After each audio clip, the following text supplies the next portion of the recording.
मोदी सरकार के कृषि कानूनों के खिलाफ जारी किसानों के आंदोलन को 1 महीना होने वाला है। किसान आंदोलन का आज 29वां दिन है। केंद्र सरकार की ओर से बातचीत के लिए भेजी गई चिट्ठी पर किसान संगठन आज फैसला लेंगे, क्योंकि मंगलवार को सहमति न होने की वजह से मीटिंग बिना नतीजे के खत्म हुई। ऐसे में आज सुबह 11 बजे सिंघू बॉर्डर पर एक बार फिर से किसान संगठनों की बैठक होगी। नए कृषि कानूनों को वापस लेने की अपनी मांग मनाने के लिए किसान अब अंतर्राष्ट्रीय स्तर पर दबाव बनाने की तैयारी में भी हैं।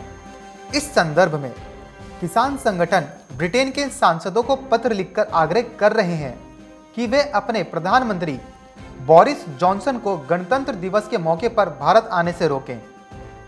दिल्ली की सीमा पर डटे किसानों का आंदोलन 29वें दिन भी जारी है। आज किसान दिवस भी है। इस मौके पर किसान संगठनों ने प्रदर्शन तेज करने का ऐलान भी किया है। उन्होंने अपील की है कि आज के लिए सभी देशवासी उनके समर्थन में एक वक्त का भोजन ना करें। इस बीच किसान दिल्ली की सीमा पर जमे किसान संगठन आज बैठक करने वाले हैं, ताकि आगे की रणनीति पर एक राय बनाई जा सके और सरकार के बातचीत के ताजा न्योते पर फैसला लिया जा सके। किसानों ने अब अंतर्राष्ट्रीय स्तर पर सरकार की घेराबंदी की तैयारी भी शुरू कर दी है। वहीं दिल्ली पुलिस का कहना है कि सीमा पर लगातार प्रदर्शनकारी किसानों की संख्या बढ़ती ही जा रही है, लेकिन हालात तनाव में ही हैं। वहीं दूसरी ओर इस गतिरोध को दूर करने के लिए सरकार की कोशिशें जारी हैं। कृषि मंत्री नरेंद्र सिंह तोमर ने कहा है कि जल्द ही इस संकट का समाधान मिलने की उम्मीद है। मंगलवार को सिंघू बॉर्डर पर जमे किसानों ने पीएम मोदी के नाम खून से चिट्ठी लिखकर कानून वापस लेने की मांग भी करी। उधर गाजीपुर बॉर्डर पर किसानों ने मंगलवार को फिर से जाम लगा दिया था। देर शाम पुलिस प्रशासन से बातचीत के बाद एक सड़क खोली गई। भारतीय किसान यूनियन के नेता राकेश टिकैत का कहना है कि कृषि मंत्री की ओर से कोई निमंत्रण नहीं मिला है। किसानों ने तय किया है कि जब तक सरकार तीनों कानून वापस नहीं ले लेती है, यहां से वापस नहीं जाएंगे। मुद्दा सुलझाने में 1 महीने से ज्यादा का समय लग सकता है। सरकार उनके पास आएगी। उन लोगों को कोई दिक्कत नहीं पहुंचा रहे हैं। किसान दिवस हर साल 23 दिसंबर को देश के पूर्व प्रधानमंत्री चौधरी चरण सिंह जन्मदिन पर मनाया जाता है।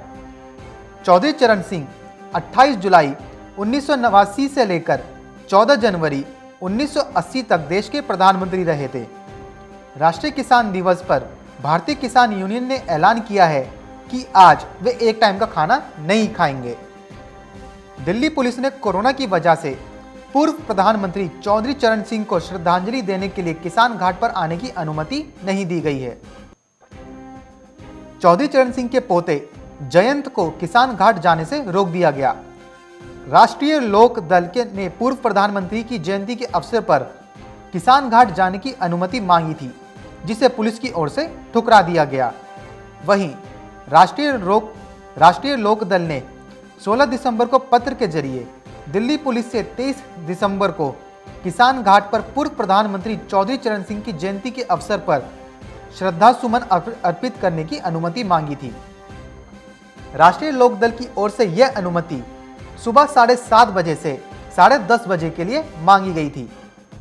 पूर्व प्रधानमंत्री चौधरी चरण सिंह की जयंती पर किसान दिवस मनाया जाता है। आज किसान दिवस भी है। वहीं समाजवादी पार्टी ने आज उत्तर प्रदेश के सभी जिला मुख्यालयों में किसानों के समर्थन में कार्यक्रम का ऐलान भी किया है। इस कार्यक्रम से पहले सपा अध्यक्ष अखिलेश यादव ने ट्वीट करके कहा कि चौधरी चरण सिंह जी की जयंती पर उन्हें कोटि कोटि नमन। आज भाजपा के राज में देश के इतिहास में एक ऐसा किसान दिवस आया है जब उत्सव के स्थान पर देश का किसान सड़कों पर संघर्ष करने पर मजबूर हो। भाजपा किसानों का अपमान करना छोड़े, क्योंकि देश का किसान भारत का मान है, ऐसा अखिलेश यादव ने ट्वीट करके कहा। उत्तर प्रदेश के पीलीभीत और मुरादाबाद में किसानों पर लाठीचार्ज से सिंघू बॉर्डर पर डटे किसान संगठन नाराज हैं। इस नाराजगी को जाहिर करने के लिए आज दोपहर 11 बजे मुख्यमंत्री योगी आदित्यनाथ का पुतला फूंका जाएगा। इसको लेकर किसान संगठनों की ओर से पूरी तैयारी भी कर ली गई है। वहीं किसान दिवस के मौके पर रक्षा मंत्री राजनाथ सिंह ने कहा कि किसान दिवस पर वे देश के किसानों को शुभकामनाएं देते हैं। उन्होंने देश को खाद्य सुरक्षा प्रदान की है। कुछ किसान नए कृषि कानून के खिलाफ आंदोलन भी कर रहे हैं। वहीं अन्ना हजारे ने किसानों के आंदोलन को लेकर केंद्र सरकार को एक बार फिर चिट्ठी लिखी है। अन्ना हजारे ने लिखा है कि कृषि मंत्री ने जो आश्वासन दिया था, लिखित में जो आश्वासन दिया उसे पालन नहीं किया, इसलिए अब आखिरी अनशन पर फिर से शुरू करूंगा कहा करना है। जगह मिलने पर दिल्ली में, मुंबई या मेरे गांव में यह मैं बताऊंगा। इस लेटर से दिल्ली में हलचल है, इसीलिए कल कुछ नेताओं को मिलने के लिए भेजा था। मैंने भी उनको अपनी बात बताई, वह मेरी बात लेकर भी गए। उन्होंने कहा कि थोड़ा सा समय दीजिए, आपको आंदोलन करने की जरूरत नहीं पड़ेगी। वहीं अन्ना जी ने कहा है कि अगर आपने बात नहीं मानी तो आखिरी अनशन होगा। सरकार पूरी संवेदनशीलता के साथ उनसे बातचीत कर रही है। मुझे उम्मीद है कि वे जल्द ही अपना आंदोलन समाप्त करेंगे, ऐसा अन्ना हजारे जी ने कहा। Bureau report, market times TV. Market times TV पर चल रहा है बूझो तो जाने क्विज कॉन्टेस्ट। अब आपके पास मौका है हर रोज इनाम जीतने का। जी हाँ, मिक्सी, ग्राइंडर, मोबाइल फोन और ना जाने क्या क्या। अगर आप मार्केट टाइम्स टीवी के सब्सक्राइबर हैं तो हर रोज आप जीत सकते हैं मार्केट टाइम्स टीवी पर आकर्षक इनाम। और अगर आपने मार्केट टाइम्स टीवी को सब्सक्राइब नहीं किया है तो तुरंत सब्सक्राइब करें। मार्केट टाइम्स टीवी पर चल रहा बूझो तो जाने क्विज कॉन्टेस्ट, जिसमें हम हर प्रोग्राम के अंत में पूछते हैं आपसे अर्थव्यवस्था, कमोडिटी बाजार, मंडियों का हाल, शेयर बाजार पर सवाल। सही जवाब देने वालों में से विजेता को लकी ड्रॉ के द्वारा चुना जाता है और उस विजेता को मिलता है मार्केट टाइम्स टीवी की तरफ से पुरस्कार। बस आपको सवाल का जवाब देने से पहले मार्केट टाइम्स टीवी को भी सब्सक्राइब करना है।